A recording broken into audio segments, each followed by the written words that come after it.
Juste avant de commencer cet épisode, je tiens à remercier Mélusine qui est la mécène du mois. Grâce à elle et à plein de personnes, je peux vous proposer de plus en plus de podcasts et je vous en remercie. Et si vous voulez vous aussi soutenir mon travail, je vous en dis plus à la fin de l'épisode. Bonne écoute! Le Moyen-Âge est à la mode et j'en suis très heureux parce que je crois que cette époque a été absolument décisive. Je t'ai dit qu'elle soutenait sa thèse le 28 ? Une thèse sur quoi ? Les chevaliers paysans l'ont mis au lac de Paladru. Au lac de Paladru ! Passion médiéviste, l'histoire médiévale vue par ceux qui l'étudient.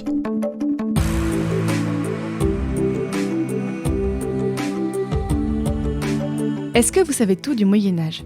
Mais d'abord, qu'est-ce que le Moyen-Âge ? Vous pensez peut-être au tournoi de chevalerie, à Charlemagne et la peste noire, mais ce n'est pas que ça.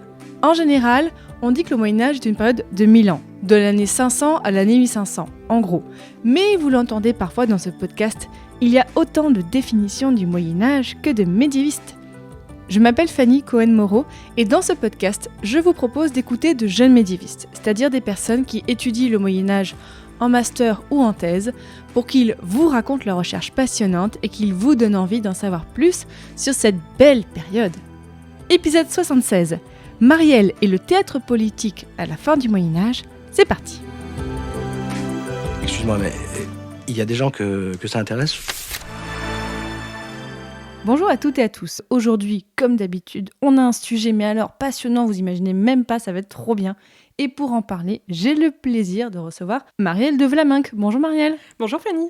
Je te reçois Marielle parce que, alors, tu es doctorante en fin de thèse et au moment où on enregistre cet épisode, tu vas soutenir dans quelques semaines, donc une thèse de littérature française à l'université Grenoble-Alpes sous la direction de la professeure Estelle Doudet.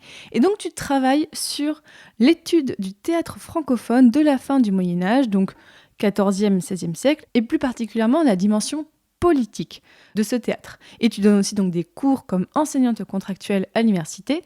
Donc avec toi Marielle aujourd'hui, on va parler d'un sujet dont on avait déjà parlé il y a fort longtemps avec Méline dans l'épisode 26, c'est-à-dire le théâtre au Moyen-Âge. Mais on avait parlé donc plutôt du théâtre arthurien, de comment était représentée la légende arthurienne dans le théâtre. Et bien aujourd'hui, on va pas trop parler de ça, même quasiment pas. On va plutôt parler du théâtre à la fin du Moyen-Âge et de sa dimension donc politique avec toi Marielle. Pour commencer déjà, première question un petit peu rituelle dans ce podcast.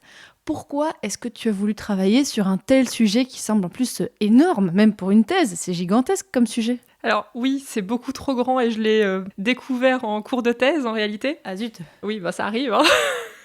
J'ai commencé à m'intéresser au théâtre de la fin du Moyen-Âge suite à un cours d'Estelle Doudet qui était à l'époque enseignante à l'université de Lille. Ça m'a juste complètement passionnée. Enfin, je trouvais ça absolument génial, ce théâtre que je ne connaissais pas, moi qui adorais le théâtre et qui en plus était toujours curieuse de découvrir des nouveaux textes. Forcément, ça m'a parlé à fond tout de suite. Et en fait, quand j'ai fait donc ma première année de master puis ma deuxième année de master sur le théâtre allégorique, je me suis rendu compte qu'un certain nombre de ces pièces avait une dimension politique qui était assez étonnante pour du théâtre pédagogique. Enfin, dans un texte, par exemple, moral qui exalte les vertus, on ne s'attend pas forcément à avoir un moment de satire contre la cour, où on se moque des puissants, où on se moque des mauvais conseillers, où on se moque du mauvais gouvernement. C'est un peu étonnant, en fait, dans un théâtre pédagogique, de voir ce genre de choses. Et c'est ça qui m'a lancée dessus, en fait. Donc, je suis allée voir ma directrice de recherche en fin de master.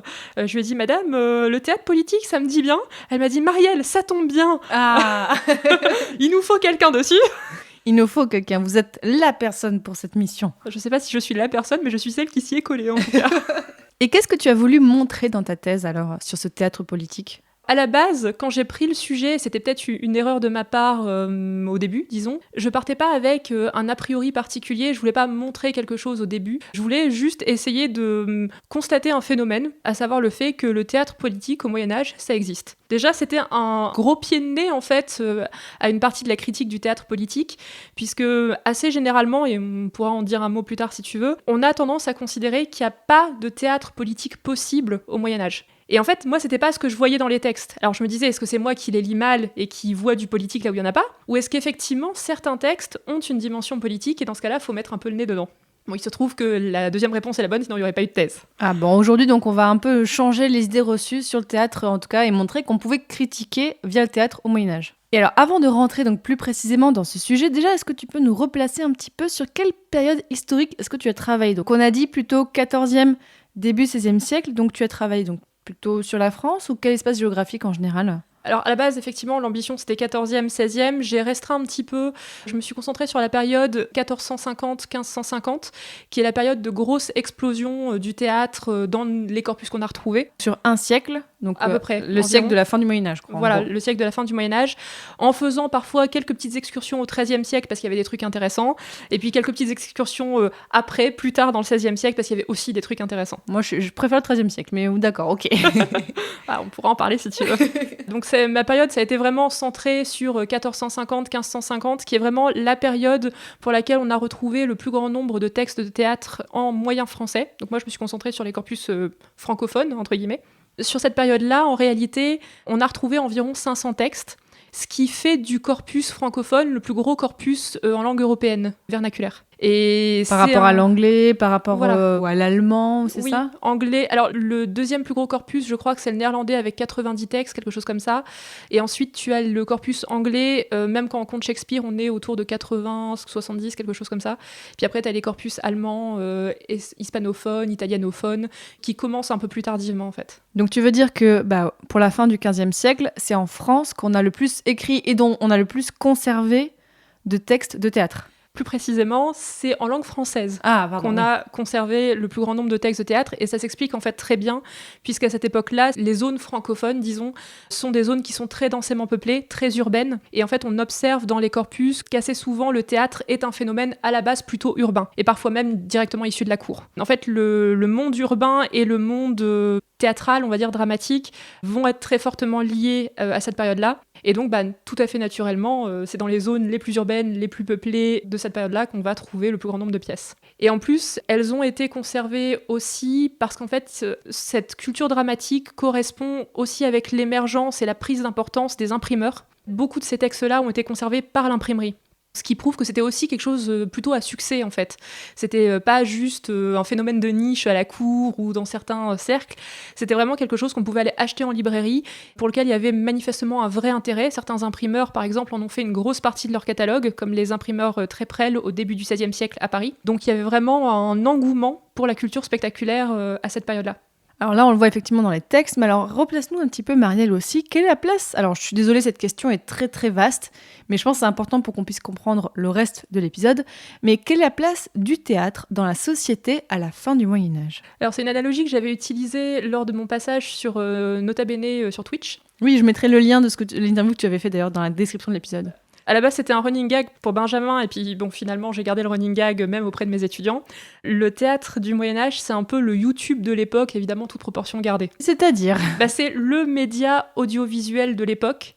C'est un média audiovisuel auquel toute la population a accès, puisqu'en fait, on observe qu'il y a du théâtre aussi bien à la cour que dans des milieux plus modestes, disons. Il y a évidemment le théâtre qui naît plutôt dans les espaces urbains, mais qui peut très bien s'exporter à la campagne. Donc il y a vraiment une sorte de transport des discours grâce au théâtre, grâce à l'image, grâce à la mise en scène, qui se fait très facilement au Moyen-Âge, et donc évidemment toute proportion gardée puisqu'ils n'ont pas Internet, bien sûr, mais c'est vraiment le média audiovisuel de l'époque. Et donc le théâtre est absolument partout. Tu vas en trouver à la fois pour des célébrations urbaines, par exemple, donc des grandes processions, des grands mystères, des grandes fêtes urbaines.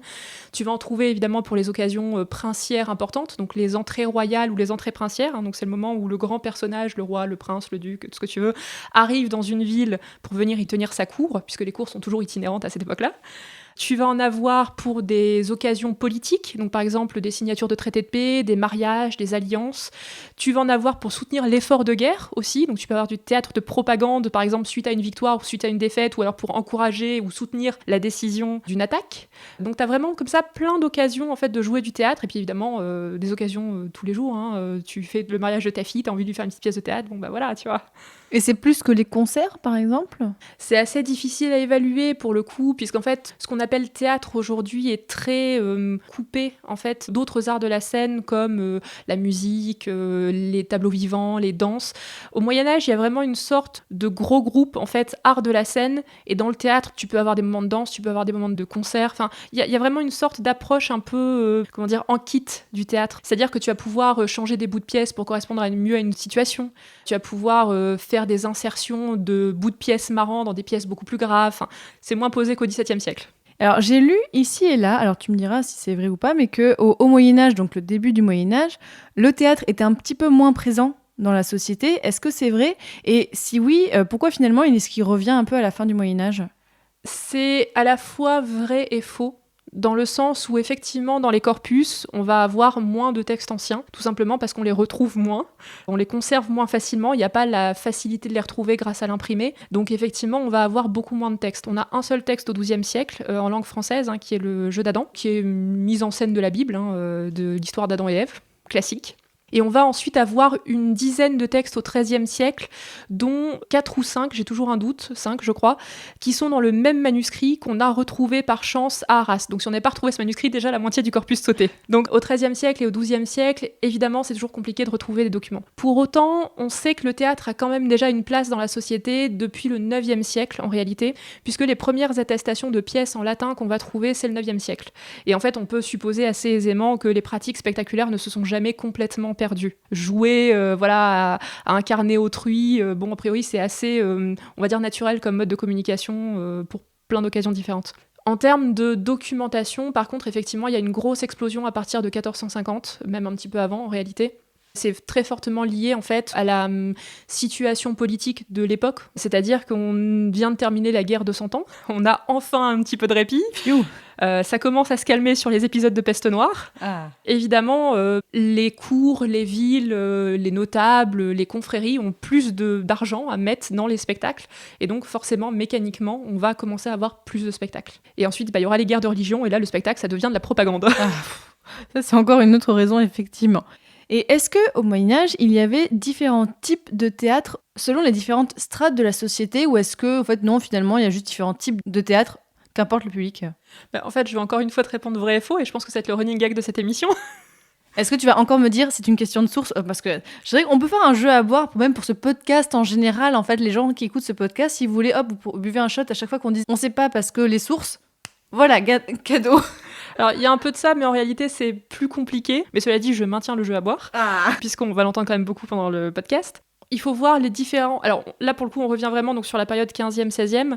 À cette époque-là, il y a en gros 6 dramaturgies, c'est-à-dire 6 façons de mettre en scène une histoire au théâtre. Alors c'est très schématique, mais en gros, l'idée, c'est ça. Ces 6 façons, certaines sont assez connues, les mystères par exemple, qui sont des grandes pièces historiques, qui sont en fait les spectacles à gros budget du Moyen-Âge. On a parfois 200 personnes sur la scène, on construit des estrades pour l'occasion, on joue ça une fois tous les 50 ans dans les villes parce qu'après les caisses sont à sec. Ça peut être des sujets religieux ou des sujets historiques tirés alors soit de l'Ancien Testament, du Nouveau Testament, de la géographie ou bien des histoires latines. Donc ça va être vraiment les spectacles à gros budget. Pour ces spectacles-là, en fait, toutes les couches de la population sont mobilisées parce que c'est vraiment un spectacle qui est fait à la gloire de la ville qui l'a commandé. Tout le monde y joue, quoi. Tous les gens sont convoqués pour y jouer, pour faire des spectacles de figuration. Certains acteurs sont professionnels, donc toutes les troupes locales, pareil, sont convoquées. Donc là, c'est vraiment quelque chose qui va toucher toutes les strates de la population. Parce qu'en fait, c'est les raisons de jouer ce spectacle-là qui nécessitent que toutes les strates de la population soient touchées. Pour d'autres spectacles, ça va être plus complexe de répondre, puisqu'en fait, ça va dépendre des cas dans lesquels on a retrouvé des textes, et surtout, de si on a de la documentation d'archives pour retracer l'origine de ces spectacles. Parce qu'en fait, un des gros problèmes quand on étudie le théâtre médiéval, et qui est un problème récurrent chez les médiévistes et chez les antiquisants en réalité, c'est qu'on a un ensemble de textes, environ 500 pièces, et en fait on a un ensemble également de mentions dans des sources d'archives, et très souvent ces deux ensembles ne coïncident absolument pas. C'est-à-dire qu'entre le texte et en fait les représentations théâtrales, tu as du mal à faire du lien. C'est ça, c'est-à-dire qu'en fait les cas de figure les plus fréquents, ça va être, on a un texte, mais il nous est arrivé par un imprimé, et donc on sait absolument pas quand est-ce qu'il a été joué, parce que... Et même s'il a été joué, vraisemblablement, on peut émettre l'hypothèse qu'il a été probablement joué, puisque le théâtre à lire, c'est pas tellement l'ambiance au Moyen-Âge. Donc on n'est pas chez Musset.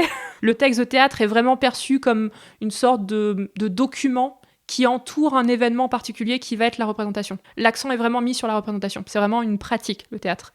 Donc le texte, c'est pas si important que ça en réalité. Enfin si, pour nous les littéraires c'est important, mais bon, c'est pas important pour les personnes de l'époque, pas autant. Et à l'inverse, dans les documents d'archives, on va très souvent avoir des mentions de représentations, parfois de procès, parfois de représentations qui se sont mal passées, parfois de sommes astronomiques qui sont mises dans une représentation. Mais en fait, on n'a pas le texte, on a juste le titre, et parfois on n'a même pas le titre, on a en l'an inséré ici l'année, a été représenté une sorte de farce morale à la cour. Merci, au revoir, salut, on a filé autant. Bon, alors c'est gentil, on a joué une farce morale, ok, c'est génial. Par contre, on sait pas quelle pièce, quoi. Alors, et juste parce que peut-être que ça a accroché à l'oreille des gens, tu as dit qu'il y avait 6 types de théâtre. Donc, tu as dit les mystères. Donc, il y a eu des mystères. Tu fais bien de me recentrer. Non, mais t'inquiète, les mystères, donc c'était The Big Show où voilà, tout le monde The était Big Show. invité dans les villes. Et ensuite, ça va dépendre des corpus qu'on a, on va dire. Alors, pour les bergeries, qui est un exemple assez bien documenté, donc ça va être des petites pièces de théâtre qui mettent en scène les bergers, qui racontent des histoires. C'est méga précis quand même comme type, ça. T'as vu, un peu. Alors, en plus, c'est un sujet de niche, il y en a 5. On peut pas faire plus niche que ça. C'est le plus petit corpus. Ils ont fait une catégorie de théâtre juste pour ça quand même. Ah mais tu sais que Thomas Sébillet, donc un auteur du milieu du XVIe siècle qui a écrit un art poétique, un art qui apprend à bien écrire, a consacré plusieurs pages à la bergerie. Donc c'est un vrai truc à tester. C'est pas juste dans des titres de pièces. C'est pas juste des chercheurs qui se sont dit non.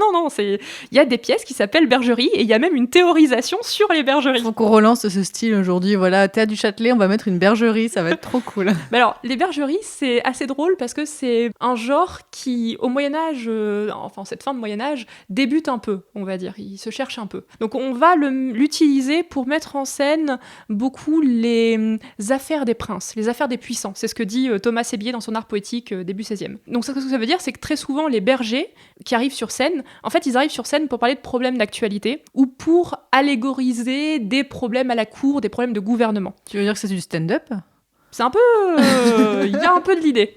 Donc c'est-à-dire que généralement, le canevas est un peu réduit à son minimum.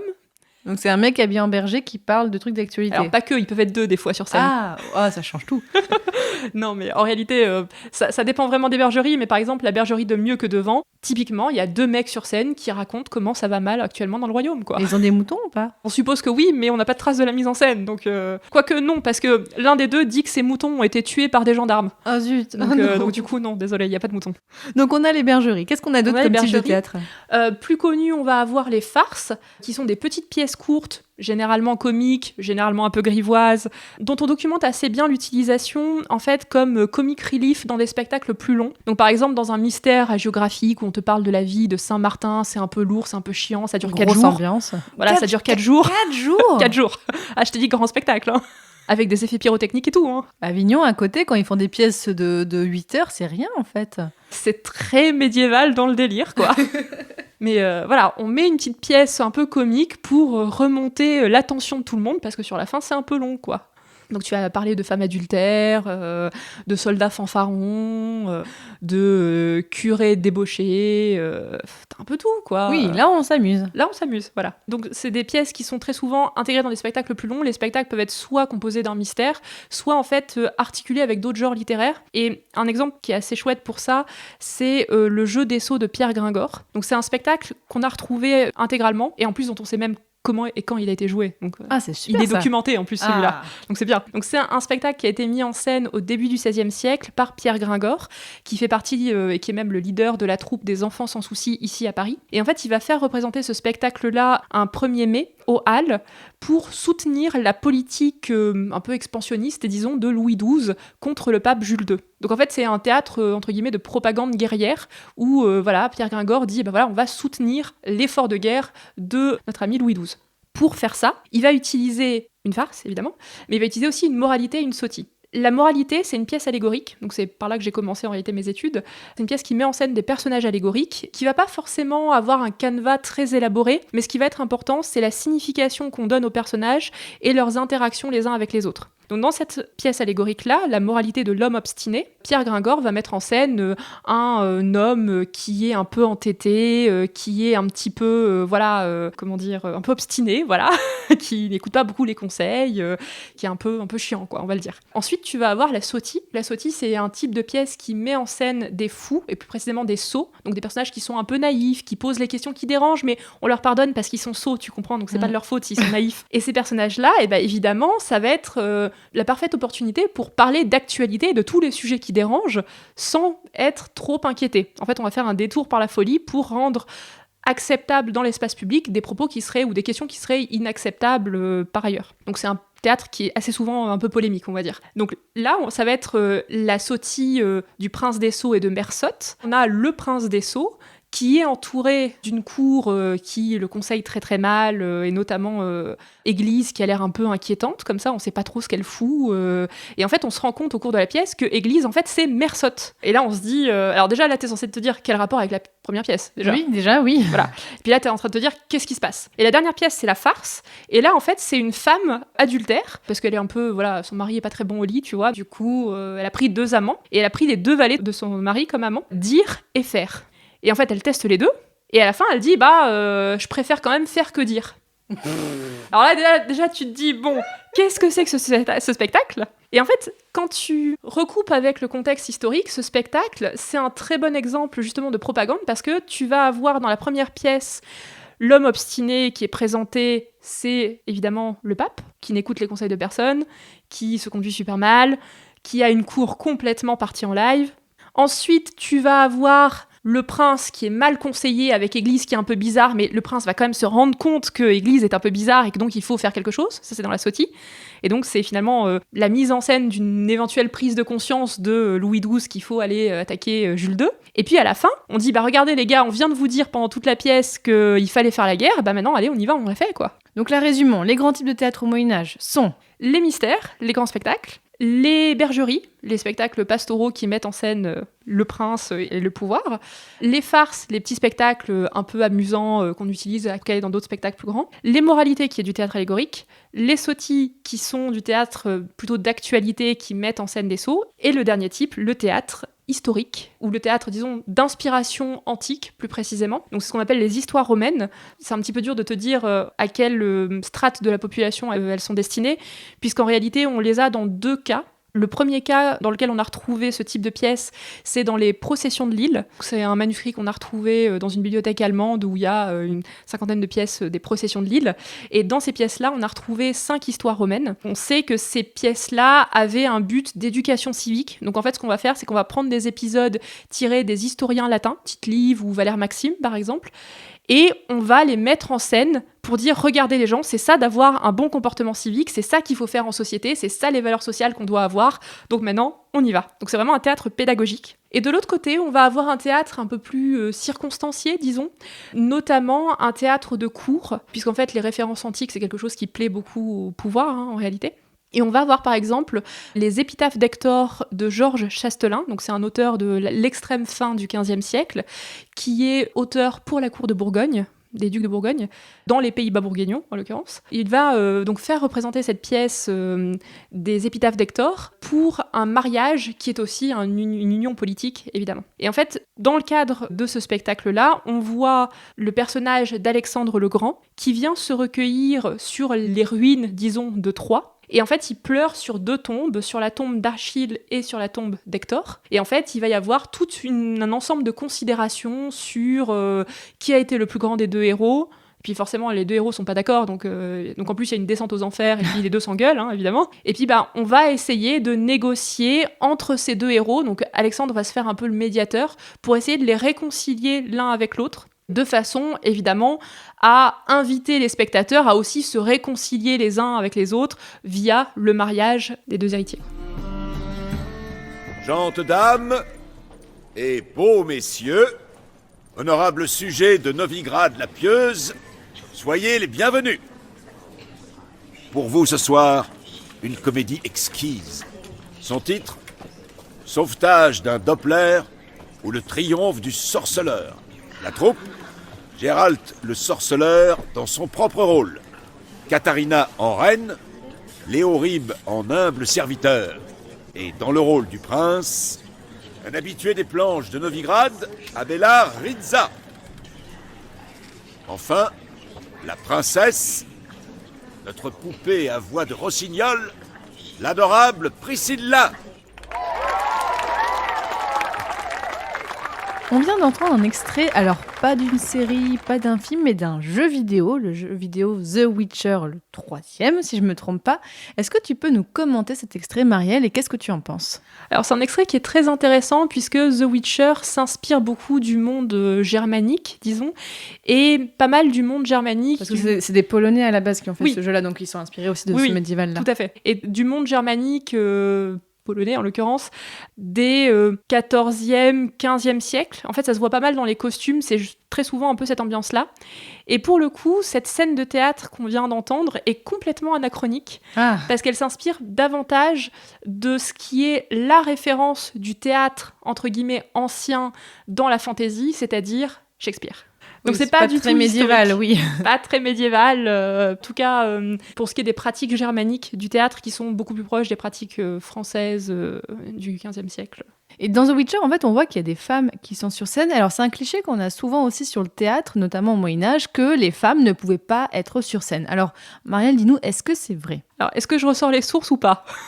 On veut savoir. Donne-nous, voilà, toi qui fais une thèse sur le théâtre médiéval, on veut savoir qu'est-ce que tu en penses. Alors, les femmes sont autorisées sur scène. Je suis désolée de casser le cliché.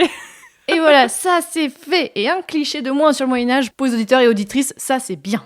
Mais oui, je veux que tu me racontes plus de choses. Alors, les femmes sont autorisées sur scène. Enfin, encore une fois, la vraie réponse, c'est ça dépend des occasions de jeu, ça dépend des textes, ça dépend des conditions de jeu. Oui, mais déjà, il y en avait. C'était pas genre interdit. C'était pas du tout interdit. Par exemple, quand tu organises des grands mystères et que tu as besoin de figurants, évidemment que les femmes sont autorisées à faire de la figuration, sont autorisées à avoir des petits rôles, sont autorisées même à avoir des grands rôles. Je veux dire, il n'y a pas de raison, quand on a par exemple une troupe professionnelle avec des actrices, par exemple, de filer le rôle de Marie à un homme, quoi. Tu vois, il n'y a pas de raison. Ou alors Marie avait une moustache et puis voilà. Oui, non mais je veux dire, dans la pensée des 14e, 15e, 16e siècle, a priori, les actrices sont autorisées sur scène, même pour des rôles d'importance. Les actrices peuvent être aussi, a priori, professionnelles ou semi-professionnelles, c'est-à-dire qu'elles peuvent avoir un autre métier à côté d'une activité théâtrale rémunérée. C'est toujours assez difficile à documenter pour une simple et bonne raison, c'est qu'à cette époque-là, donc 15e, 16e, les contrats sont soit passés oralement, donc c'est des accords oraux et il n'y a pas de traces papier ou parchemin. Soit, s'il y a des traces papier et parchemin, dans le code justinien qui est encore appliqué, alors avec des amendements à cette époque-là, mais qui est encore appliqué, les femmes n'ont pas le droit de signer des contrats. Donc c'est les maris qui signent des contrats parfois pour leurs épouses. Et donc dans ce cas-là, évidemment, on va avoir un effet de source qui va dire, en fait, non, il n'y a pas de femme qui a signé un contrat, ou il n'y a pas de femme qui a le droit de bosser dans des imprimeries, ou il n'y a pas de femme qui a le droit d'être sur scène. Mais alors non, c'est pas ça. Le problème est ailleurs. Et encore un truc sur les femmes, c'est qu'il y a aussi au Moyen-Âge, à cette époque-là, un théâtre dans les couvents. Ce qui n'est pas forcément très bien connu. Mais non. Je te jure.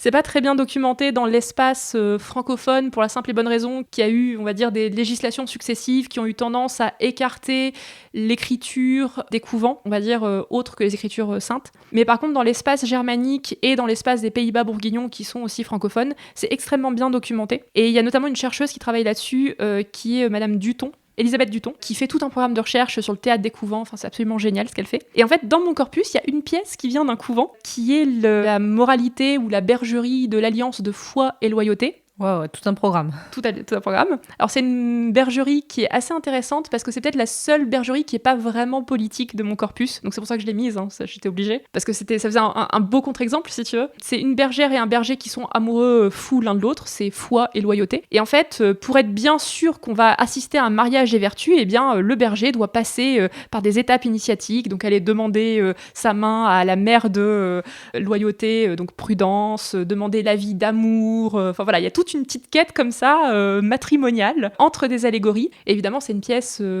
politique, entre guillemets, au sens très large, dans le sens où elle est pédagogique et où elle véhicule des valeurs sociales acceptées et promues dans un couvent. Alors justement, dans ta thèse, Marielle, combien est-ce que tu as étudié de pièces? Parce que tu n'as pas étudié les 500 pièces du Moyen-Âge. Non, j'en ai pas étudié 500 parce qu'il n'y en a pas 500 qui sont politiques. En fait, la sélection s'est opérée tout à fait progressivement. J'ai commencé par lire beaucoup et j'ai gardé ce qui me paraissait politique ou ce qui était documenté comme politique. Et j'ai quand même encore dû éliminer des choses. Donc moi, j'ai gardé 33 pièces. Oui, quand même. Ce qui est déjà un peu beaucoup. Sans doute un peu ambitieux, et il y en avait plus à la base, j'ai même réduit. Dans ces 33 pièces, j'ai privilégié des formes plutôt courtes, donc il y a un seul mystère, parce que les mystères parfois font 600, 700, 800 pages. Il fallait que ça reste étudiable, disons. Donc j'ai privilégié des formes courtes qui paraissaient un peu représentatives des types de pièces qu'on peut rencontrer. Donc si par exemple j'avais plusieurs pièces qui avaient le même genre de fonction, j'en ai éliminé. Et oui, voilà, j'arrive à 33 pièces différentes, en comptant les quelques-unes du 13e que j'ai citées et les quelques-unes de la fin du 16e que j'ai citées aussi. Donc en longueur, en moyenne, elles font combien? C'est écrit comment? Alors c'est écrit en vers, c'est du théâtre versifié. La longueur varie beaucoup, ça va de 200-300 vers pour celles qui sont vraiment courtes, à 2000-3000 vers pour celles qui sont de longueur moyenne. Et puis pour les mystères, on monte dans les 10 000, 100 000 vers assez à l'aise, quoi. Et est-ce qu'on sait comment et par qui ont été écrites ces pièces? Alors encore une fois, effet de source, jeu à boire, le retour. Alors, certaines pièces sont bien documentées quant à leurs auteurs et aux commanditaires éventuels. Un nombre conséquent de pièces sont très probablement des ouvrages de commande. C'est le cas notamment des mystères, parce qu'en fait, le mystère, c'est une très grande pièce de très grande ampleur, donc il y a quelque chose quand même d'assez héroïque au fait d'écrire un mystère, et donc les auteurs vont avoir tendance à le signer. Par contre, évidemment, toutes les pièces qui sont un peu polémiques, un peu satiriques, qui sentent un peu le soufre, là, on les signe pas, bizarrement. Là, bizarrement, les auteurs se font discrets. C'est vraiment assez variable. Certains auteurs sont bien documentés, d'autres le sont beaucoup moins. Dans mon corpus, j'ai les deux. J'ai des pièces d'auteurs assez connus à l'époque, alors qui parleront pas aujourd'hui, mais qui sont connus à l'époque. Georges Chastelain, qui est un auteur officiel de la cour de Bourgogne. On va avoir Pierre Gringor, alors que vous connaissez peut-être si vous avez lu Notre-Dame de Paris, puisque Victor Hugo s'inspire de Pierre Gringor pour son homme de théâtre dans les premiers chapitres. Donc, alors c'est Pierre Gringoire chez Victor Hugo. Bon, le perso historique ressemble pas beaucoup à ce que Victor Hugo a écrit, mais voilà, dont le nom ne sort pas de nulle part. On va avoir Michaud Taillevent, par exemple, qui est aussi un auteur assez prolifique de théâtre, qui a été aussi diplomate pour la cour de Bourgogne. Donc là, on voit le lien entre le monde politique et le monde du spectacle, par exemple. Donc on a comme ça quelques auteurs qui parsèment le corpus, disons, et puis l'immense majorité des pièces, évidemment, sont anonymes, surtout chez les pièces courtes. Et on l'a dit un petit peu tout à l'heure, et j'aimerais bien qu'on revienne là-dessus. Il y a certaines pièces qui sont parfois inspirées du théâtre antique, et on connaît un petit peu les tragédies grecques et tout ça. Et on se dit comment en fait ce théâtre antique est repris par les gens du Moyen-Âge. Alors, le théâtre antique va circuler par le monde des collèges, beaucoup, donc ça va être du théâtre médiéval, mais en latin. On va écrire des pièces à la manière de Plaute, à la manière de Terence, par exemple, pour apprendre aux élèves à écrire en latin, en bon latin. Donc ça, c'est quelque chose qu'on va pouvoir faire. Dans les pièces de langue française, qui sont celles que j'étudie, on va avoir en fait des inspirations de l'Antiquité, mais qui ne sont pas spécialement des inspirations de théâtre. Ça va être plutôt des reprises d'historiens. Donc Valère Maxime, Tite-Live, l'histoire de Troie, par exemple. Donc il n'y a pas de filiation directe entre les tragédies antiques et les comédies antiques, par exemple, et les farces ou les mystères ou les moralités. Par contre, il y a une survie de la culture d'expression latine ou d'expression grecque, avec par exemple des personnages récurrents. Par exemple, dans le Miles Gloriosus de Plaute, on va mettre en scène un soldat fanfaron. Voilà, ça c'est un type qu'on va pouvoir retrouver dans les farces, notamment dans les pièces de théâtre en fait. Donc il va y avoir comme ça des personnages qui vont survivre, il va y avoir des thématiques qui vont survivre, des situations types, par exemple les maris trompés, ce genre de choses. Mais l'affiliation ne va pas être aussi directe, on va dire, que le passage par exemple du théâtre antique aux comédies et tragédies de la fin du XVIe et du XVIIe, où là vraiment on s'inspire explicitement de ces tragédies et de ces comédies-là. Et dans le texte, est-ce que les pièces du Moyen-Âge, est-ce que c'est comme aujourd'hui, c'est divisé en actes, en scènes, ou c'est un peu plus flou ? Alors c'est un peu plus flou, ça va dépendre de la longueur des textes. Alors déjà, le découpage en actes et en scènes, c'est vraiment un truc du XVIIe, donc pas du tout D'accord.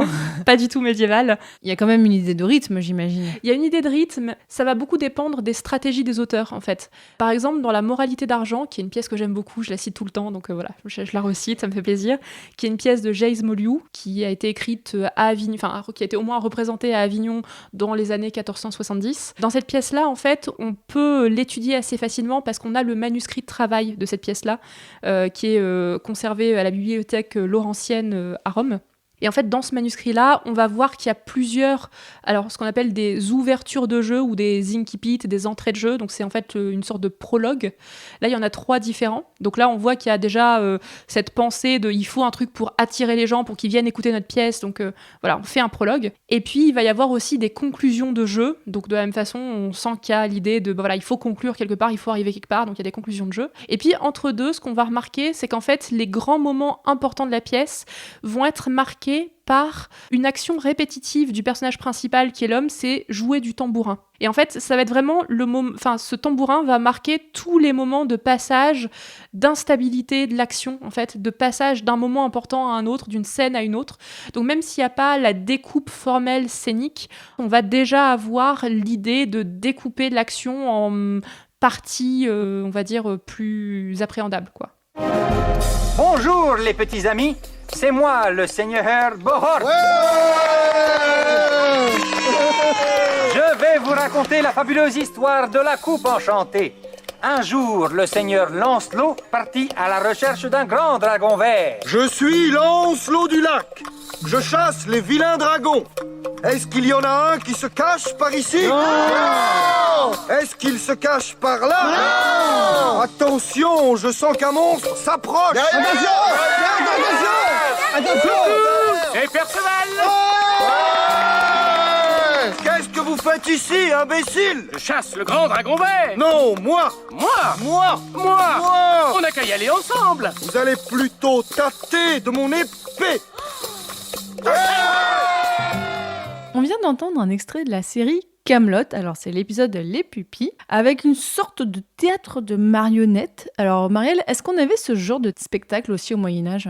On avait ce genre de spectacle au Moyen-Âge, et ce qui est intéressant surtout dans cette partie-là, indépendamment du médium qui a utilisé le théâtre marionnette, c'est le fait que ça représente en fait assez bien le genre de comique qu'on peut trouver dans les farces ou dans les sottis en fait.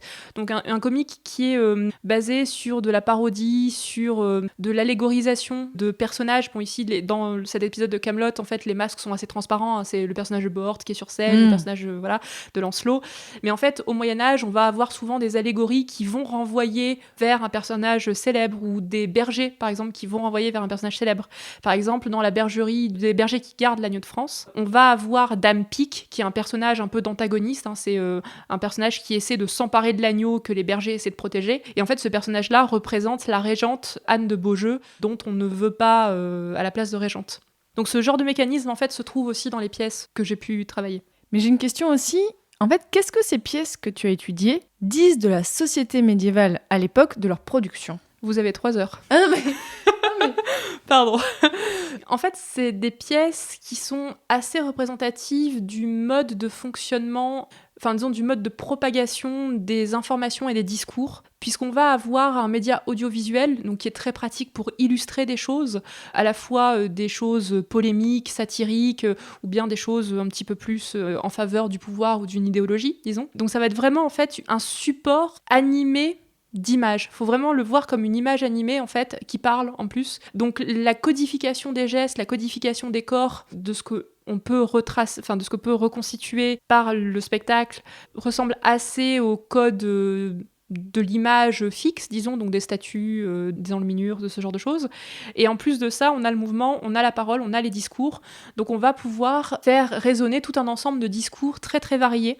Donc en fait, c'est très dur de répondre à cette question-là, puisque ça dépend vraiment des pièces, ça dépend vraiment de leur contexte, ça dépend vraiment de leur type de mise en place, disons. Ce qu'on peut remarquer, c'est que très souvent, on va avoir une sorte d'adéquation entre la dramaturgie, donc la forme spectaculaire qu'on va choisir, et les sujets ou l'angle d'approche des sujets, enfin qu'on va réserver à ce sujet. Donc par exemple, si vous mettez en scène une sotie, bon, ça va sans doute être un peu rentre-dedans, quoi. On va pas se mentir. Si vous avez des sauts sur scène pour éviter de finir en tôle avec une amende, c'est qu'a priori, ce que vous avez à dire est pas forcément très très sympa de base. Par exemple, dans une pièce de théâtre, alors qui est classée dans les sotties, mais qui s'appelle La farce de Patointe, C'est une pièce de théâtre qui est créée par des universitaires de Caen qui sont un peu vexés parce que le roi a décidé de faire subir un impôt à l'université de Caen alors qu'elle avait été exempte d'impôt pendant le dernier siècle, donc forcément ils sont un peu vexés, quoi. Donc ce qu'on va faire, c'est qu'on va jouer une pièce de théâtre où on met en scène des personnages sots qui comprennent pas bien ce qui leur arrive et qu'un personnage essaie de manipuler. Ce personnage, c'est Patointe, donc la patte graissée, donc le corrompu. Et cette patte graissée, c'est en fait un masque très très léger. On peut parler d'insulte, quoi, c'est même plus un masque, pour le collecteur d'impôts qui est assis au premier rang à la représentation. Et cette pièce a marché. Ah. Puisque l'université a été exempte d'impôts. Ah. Ça m'intéresse parce qu'en fait, tu as expliqué qu'il y a des pièces où on peut avoir des critiques politiques, mais où était la limite pour que ça n'embête pas ou que ça puisse pas être punissable d'amende ou de prison? C'est une question que je me suis beaucoup posée pendant ma thèse, puisqu'en fait, dans mon corpus, il y a quand même certaines pièces qui sont un peu virulentes. Typiquement, La farce de Patointe, c'est un peu rentre-dedans, quoi, on va pas se mentir. C'est pas la seule, mais celle-là l'est particulièrement. Ce qu'on peut remarquer, c'est qu'en fait, un peu comme aujourd'hui, l'espace public au Moyen-Âge, ça va être une sorte de continuum où on ne va interdire des sujets que lorsqu'ils répondent à une actualité un peu brûlante. C'est-à-dire, typiquement, se moquer de curés corrompus, débauchés, tout ce que tu veux, c'est ok tant qu'il n'y a pas les guerres de religion. À partir des guerres de religion, forcément, ça devient un sujet miné, puisque se foutre de la gueule des curés, ça veut dire faire de la propagande protestante. Donc en fait, tant que le sujet n'entre pas en conflit avec les intérêts politiques du pouvoir, finalement, c'est plutôt autorisé. C'est un peu comme aujourd'hui, en fait, même s'il n'y a normalement pas de censure aujourd'hui, mais il y a un petit peu ça, en fait. Oui, en fait, c'est une constante qu'on retrouve dans tous les médias, dans l'espace public, quelles que soient les époques, quels que soient les lieux. C'est qu'en fait, ce qui va être un peu trop en résonance directe avec l'actualité va être un peu plus miné. Et les discours vont être davantage encadrés s'il y a un risque de trouble à l'ordre public. Et est-ce que tu as pu étudier pour tes recherches peut-être des procès pour te rendre compte de l'influence que le théâtre pouvait avoir jusqu'à aller en justice? Alors moi, j'ai vraiment travaillé sur la dramaturgie, donc j'ai vraiment travaillé sur la façon dont on écrit les pièces. Cela dit, il y a quand même des procès. Il y a des spectateurs ou bien des metteurs en scène ou bien des acteurs qui sont inquiétés. Par exemple, un procès qui s'est passé pas très très loin de ma maison familiale. Ah bon? Ça s'est passé à Mouveau. Alors en réalité, c'est à la fin de ma période, puisque en réalité, c'est en 1565, pardon. Ah oui, on est quasiment plus au Moyen-Âge, là. Oui, mon on Dieu. est quasiment plus au Moyen-Âge. Évidemment, la réforme bat son plein.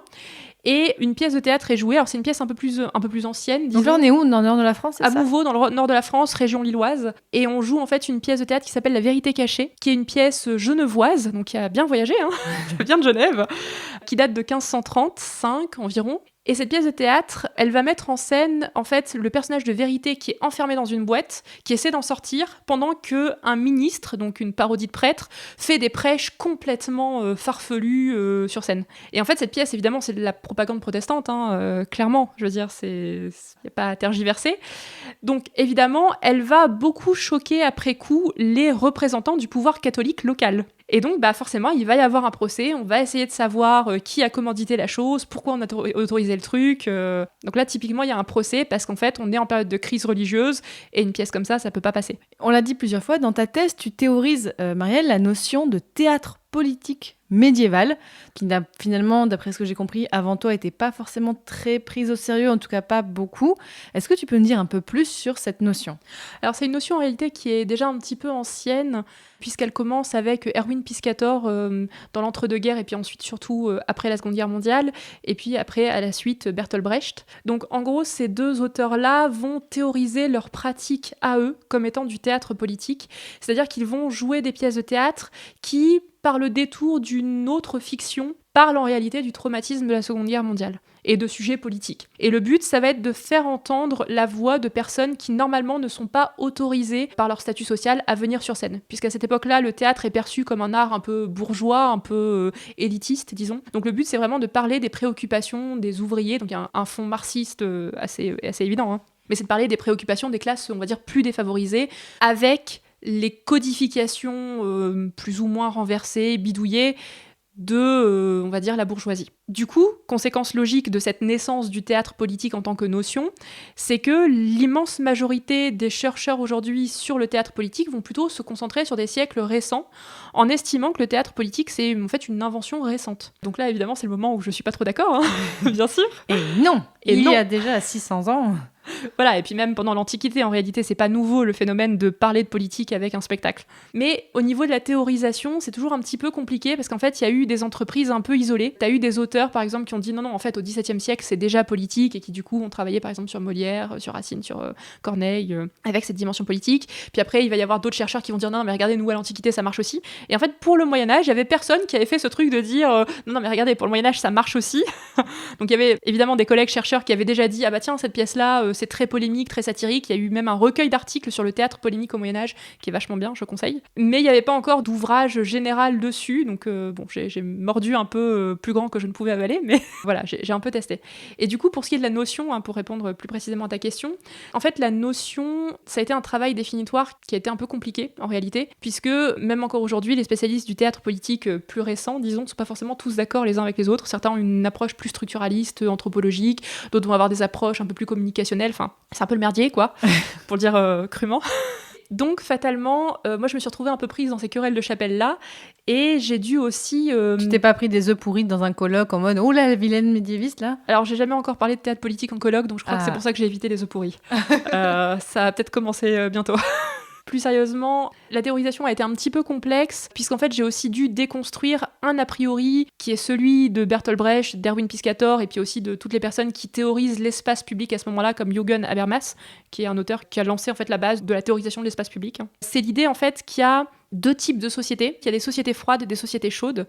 Les sociétés froides, ça serait les sociétés du rite, de la ritualisation, du temps perçu comme une répétition de rites, et donc évidemment il n'y a pas de politique, parce que c'est du rite, tout est religieux. Et de l'autre côté, il y a cette idée que les sociétés chaudes, donc celles dans lesquelles on vit par exemple, c'est des sociétés de l'actualité, où l'événement n'est pas perçu comme une répétition, mais vraiment comme une singularité qu'on peut analyser politiquement, auquel on peut réagir. Et donc là, c'est l'idée qu'au contraire, on est dans des sociétés politique, en fait, où il y a un espace public où les gens peuvent se mettre sur la gueule. Enfin, il y a Twitter, quoi, voilà. Évidemment, ça marche pas du tout pour le théâtre médiéval. Et en fait, selon cette définition-là, il pourrait pas y avoir de théâtre médiéval politique. C'est-à-dire que la société médiévale est une société qui est très ritualisée par plein d'aspects extrêmement variés, mais pour autant, on a quand même une conscience de l'actualité. Et en fait, ce que je dis là pour le Moyen-Âge, ça marche pour l'Antiquité et ça marche en fait pour à peu près toutes les sociétés, parce que même aujourd'hui, on va avoir des formes de ritualisation politique. Par exemple, les allocutions du président, c'est une forme de ritualisation politique. On va avoir des ritualisations religieuses qui peuvent avoir des portées politiques. Donc voilà, on va avoir des formes de ritualisation et des formes de commentaires d'actualité, en fait, qui vont se retrouver dans toutes les sociétés, y compris dans la société médiévale, évidemment. Mais du coup, pour la définition du théâtre politique que moi j'ai appliqué dans mon corpus, je me suis basée sur des critères de sélection. Donc, c'est-à-dire, est-ce que l'occasion est politique ? Par exemple, une pièce qui arrive dans une entrée royale, bon, même si la pièce ne paraît pas politique dans le discours, elle va avoir quand même un retentissement particulier, elle va faire partie de spectacles plus vastes, tout à fait politiques, donc ça rentre dans le théâtre politique. On va avoir des pièces qui ont des discours politiques. Alors là, il faut définir exactement ce qu'on entend par politique. Donc ça, soit des discours vraiment sur le gouvernement, soit des discours sur des sujets de société qui font débat plus ou moins à cette époque-là. Donc par exemple, le théâtre pédagogique sur des questions de valeurs civiques, par exemple, bon, c'est pas spécialement gouvernemental, mais ça rentre quand même dans cette définition de politique. Et le dernier cas de figure possible, disons, du théâtre politique, ça va être vraiment le théâtre diplomatique, pour des occasions de négociation. Donc ça rejoint un peu les entrées royales, ce genre de choses, mais c'est vraiment des pièces de théâtre qui vont avoir un objectif de ce qu'on appelle l'agentivité ou l'agency, c'est-à-dire qu'en fait le but c'est que dans la communication théâtrale il y a un effet direct sur le spectateur, par exemple de changer son état d'esprit ou de faciliter des négociations ou de faciliter un certain état d'esprit vis-à-vis d'un sujet de société. Par exemple, on parlait de Pierre Gringor tout à l'heure qui soutenait l'effort de guerre de Louis XII. Là typiquement c'est des pièces de théâtre qui visent une agency sur le spectateur, parce qu'on vise à convaincre le spectateur de soutenir l'effort de guerre du roi de France qui a quand même décidé d'attaquer le pape, quoi. C'est pas rien au Moyen-Âge. Bon alors Marielle, à l'heure où on enregistre cet épisode, donc tu vas soutenir ta thèse dans moins d'un mois. Comment tu te sens ? Écoute, ça va. Je suis un petit peu stressée parce que forcément je n'ai jamais soutenu de thèse avant. Donc, bon c'est la première. C'est peut-être la dernière aussi, sans doute. C'est déjà beaucoup d'en faire une, quoi. Sauf si je remets ça pour l'habilitation, mais ça veut dire que j'ai trouvé un poste. Donc non, un petit peu stressée. En réalité, je suis assez confiante quant au fait que ça sera une belle soutenance. Alors ça veut pas dire forcément que je vais prendre que des compliments, hein, mais je pense que ce sera une jolie soutenance dans le sens où les retours que j'ai eus de mes rapportrices comportent déjà des questions super intéressantes qui permettent de creuser, qui montrent des endroits où par exemple c'était un peu faible, des choses comme ça. Et donc je suis assez enthousiaste à l'idée d'en discuter avec les rapportrices et puis les membres du jury, de voir ce que j'aurais pu améliorer, de voir les trucs avec lesquels ils sont pas d'accord. Enfin voilà, j'ai vraiment hâte en fait d'avoir un retour extérieur de spécialistes sur mon travail. Donc en vrai, je suis un peu surexcitée quand même. Et comment s'est passée ta thèse en général ? Alors moi, je fais partie des gens extrêmement chanceux pour qui la thèse s'est très bien passée. Je sais que c'est pas le cas de tout le monde et je sais que j'ai eu des conditions matérielles qui ont permis à la thèse de vraiment bien se passer. J'ai fait ma thèse en 5 ans. Là, je soutiens en début de 6e année, mais en réalité, je me suis même pas réinscrite en 6e année. T'as quand même eu le Covid au milieu de ta thèse, donc ça a dû être assez compliqué. En fait, ça a été parce que j'étais dans une période où j'avais plus besoin de consulter les sources. J'avais déjà tout sur ordi, toutes les transcriptions étaient faites, donc en fait, j'étais juste chez moi en train de taper les trucs. C'était juste un peu chiant pour les bouquins et pour les cours à donner à distance. Ça c'était chiant. Mais non, franchement, ça s'est très très bien passé. Et en fait, j'ai eu la chance surtout de faire une thèse financée, ce qui n'est pas le cas de tous les doctorants, ce qui est en fait pas le cas de l'immense majorité des doctorants en sciences humaines. Moi, j'ai eu 3 ans de contrat doctoral et ensuite j'ai enchaîné sur 2 années d'enseignement à l'université en tant qu'ATER, donc attaché temporaire d'enseignement et de recherche. Donc en gros, c'est prof contractuel pendant 2 ans. C'est que t'es prof et tu fais ta thèse en même temps. Voilà, c'est ça. Mais c'est des contrats courts d'1 an où tu as en fait plus ou moins une charge de cours de maître de conférence. Donc tu as les 198 heures par an. Et puis t'es payé à peu près dans les mêmes gammes de prix, sauf que c'est qu'une année. Et c'est assez voilà, précaire quand même. C'est précaire. Mais voilà, le salaire est correct, t'es payé chaque mois. Enfin, c'est voilà. Oui, quand l'université le veut bien, parce qu'il y a des gens qui sont payés des fois très en retard. Pour les vacations, oui. Pour les contractuels, à Grenoble en tout cas, ils sont quand même réglo sur les fiches de paye. Ah, ça c'est bien. Clairement, moi j'ai pas eu de soucis de ce côté-là. Donc non, j'ai eu des conditions matérielles tout à fait idéales pour travailler ma thèse. Et puis j'ai eu la chance de rencontrer plein de gens absolument géniaux pendant ma thèse. Des spécialistes du théâtre, français ou étrangers, des spécialistes japonais notamment. Ah ouais. J'ai eu l'occasion de faire des colloques très cool. J'ai eu une équipe juste tellement merveilleuse à Grenoble. Enfin, les médiévistes de Grenoble sont les meilleurs, voilà. Ah, faut que j'en trouve plus alors. J'ai eu des conditions de boulot que très peu de doctorants ont et je suis hyper consciente de ça, quoi. Et est-ce que tu as déjà commencé à penser à l'après-thèse qui va arriver assez vite en fait là ? Eh ben écoute, oui, c'est un sujet d'angoisse permanent. Tant que ça, est-ce que c'est vraiment le... Enfin... Non, c'est flippant. C'est vraiment flippant. Parce que là, tu vois, je viens de passer 5 ans très confortables à Grenoble, avec des conditions de boulot géniales, des collègues super, des étudiants adorables, et bosser sur un sujet que j'adore, et une directrice de recherche au top. Donc forcément, le saut dans l'inconnu est un peu flippant, et le fait qu'il n'y ait pas de poste est aussi très flippant, parce que moi, après la thèse, honnêtement, j'aimerais bien continuer en recherche, j'aimerais bien continuer en enseignement aussi. Enfin là, les 2 années que j'ai passées à faire un service de maître de conférence, à enseigner aux étudiants et à faire mes recherches en côté, c'était trop bien. Donc évidemment, j'aimerais bien continuer, quoi. Mais il n'y a pas de poste. Il y a très peu de postes en médiéval, en raison des conditions sanitaires et puis de la crise économique. L'immense majorité des postes dans les universités sont gelés, c'est-à-dire qu'il faut attendre que quelqu'un parte pour que le poste soit remis au concours. Avec la loi pour la planification de la recherche, les postes ne sont plus remis au concours tels quels. Ils sont remis au concours ils sont réaffectés en fait. Donc ce qui veut dire que si par exemple un département décide que la médiévale on s'en fout, il peut faire sauter le poste de médiéval et l'affecter ailleurs. Donc en fait c'est vraiment un petit peu inquiétant de se lancer dans une carrière académique maintenant, parce qu'en fait il y a beaucoup de précarité et la précarité ne cesse d'augmenter pour quasiment tout le monde. Encore une fois, moi j'ai vraiment échappé à cette précarité là pendant 5 ans, du coup le retour à la réalité est un petit peu compliqué, quoi. Et est-ce que tu envisages peut-être de faire autre chose que de la recherche, ou c'est ton principal objectif ? C'est mon objectif numéro 1, mais comme le disait ma maman, il faut toujours sortir préparé, donc il faut toujours avoir un plan B, voire un plan B et un plan C, voire un plan C et un plan D. Enfin, bref, il faut des plans de secours. Surtout dans une carrière où il y a aussi peu de postes, enfin clairement c'est pas possible de tout miser là-dessus en fait. Et où tu as une formation si précise aussi. Voilà. Après, la recherche te prépare quand même à un certain nombre d'autres applications, disons. Puisqu'en fait, si tu sais faire de la recherche, et si tu es capable de fournir un taf comme celui que tu as fourni pour la thèse, en vrai, tu démontres quand même un certain nombre de capacités d'adaptation. Donc, ce qui veut dire qu'en entreprise, tu peux éventuellement tomber sur une entreprise qui est un peu réceptive à ton dossier, des choses comme ça. Moi, je sais que tout ce qui est médiation culturelle m'intéresse beaucoup aussi, même s'il faudra que j'apprenne à être synthétique, du coup. Voilà. Je vois pas de quoi tu veux parler. Moi, je vois très bien. Mes étudiants aussi. Donc, tout ce qui est médiation culturelle m'intéresse beaucoup, tout ce qui est valorisation scientifique m'intéresse beaucoup. Là, depuis 1 an et demi, par ton billet et puis par Méta de Choc, je me suis aussi essayé un peu au podcast et j'avoue, ça se tente, quoi. Viens dans le monde du podcast, on est bien. Écoute, voilà, donc il y a des possibilités, il y a des ouvertures, disons. Mais c'est vrai que l'avenir est plus brumeux qu'un barbecue un jour de brouillard. C'est si joliment dit. Alors j'ai une dernière question et j'espère que ce soit aussi joli que ce que tu viens de dire. Pour finir, Marielle, est-ce que tu aurais peut-être un conseil de sujet pour quelqu'un qui voudrait aussi étudier le théâtre au Moyen-Âge, peut-être une idée de sujet qui mériterait d'être plus étudié, un peu comme un passage de relais que tu ferais à un futur étudiant? Moi, je pense qu'il y a vraiment des choses à continuer à la fois sur le théâtre politique et sur le théâtre en général. Typiquement, certaines formes sont pas encore tant étudiées que ça. Les bergeries et les histoires romaines, par exemple. Moi, j'ai posé des pierres avec ma thèse, en fait, à l'édifice, parce que c'était des genres qui étaient pas du tout étudiés, quoi, quasiment pas étudiés. Sur les bergeries, j'avais, je crois, 3 articles, enfin un chapitre de bouquin et 2 articles. Sur les histoires romaines, il y avait 2 articles, donc 3 fois rien. Donc ça, c'est des pièces de théâtre qui sont pas encore très bien connues, pas encore très travaillées, donc ça peut valoir le coup de se lancer. Il y a une partie du corpus qui est pas encore totalement éditée non plus, donc en fait, on peut encore trouver des pièces inédites. Dans le sens où elles n'ont pas été retranscrites, elles n'ont pas été bien publiées, donc c'est compliqué de les trouver aussi. C'est ça. Moi, j'ai eu de la chance parce que pour mon corpus, je n'ai eu que 4 pièces qui ont été vraiment problématiques. Enfin, en réalité, 6 pièces, mais il y en a 2 qui étaient mon sujet de mémoire, donc voilà. 4 pièces qui étaient un peu problématiques et je les ai transcrites, foutues en annexe, et voilà.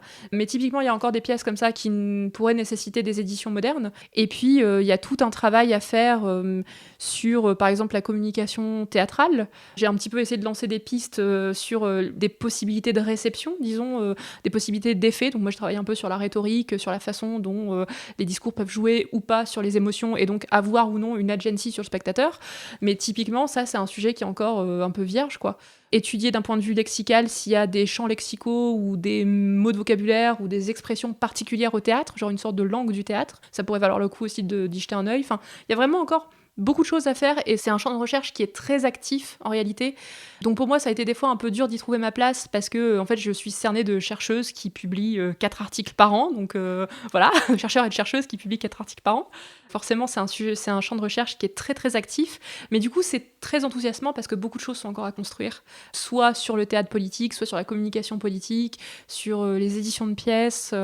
Et puis en fait, il y a tellement de textes différents que juste t'as un boulevard en fait de sujets, de personnages types, enfin voilà, il y a vraiment plein de choses à étudier, quoi.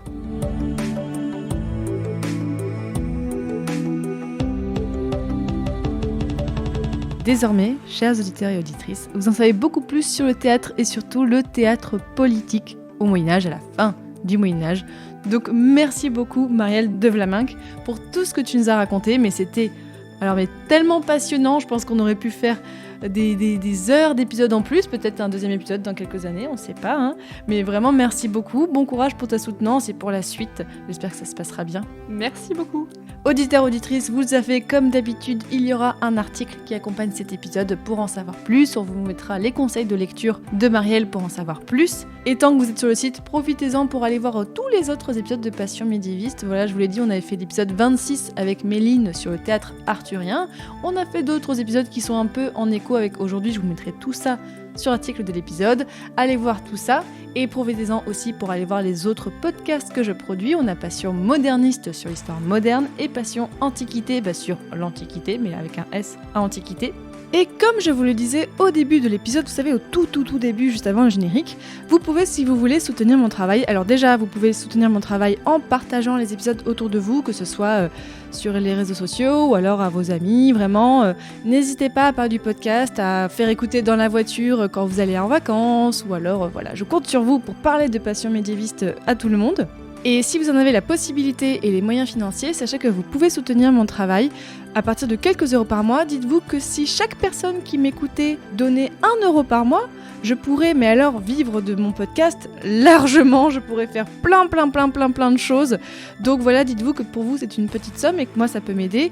D'ailleurs, ce mois-ci, je tiens à remercier les nouvelles personnes qui ont contribué. Je tiens à remercier Franck, Bernard, Isabelle, Adrien, Nicolas et Arnaud. Si vous aussi vous voulez me soutenir, je vous explique comment faire sur passionmédiéviste.fr/soutenir. Voilà, il y a plusieurs façons, il y a plusieurs paliers à partir de quelques euros par mois. Ou alors si vous voulez me donner une somme comme ça, c'est un peu comme si vous achetiez un magazine, c'est un peu comme du mécénat. Voilà, le podcast restera toujours gratuit, mais grâce au soutien des auditeurs et auditrices, je peux maintenant travailler à mi-temps sur les podcasts En plus de quelques collaborations que je fais parfois avec des institutions culturelles, il y en a une qui arrive d'ailleurs dans très peu de temps, vous allez voir. Et encore merci énormément à toutes les personnes qui me soutiennent. Oui, je dis beaucoup merci, mais bon, je vais jamais assez dire merci parce que c'est grâce à vous que je peux vivre de ma passion.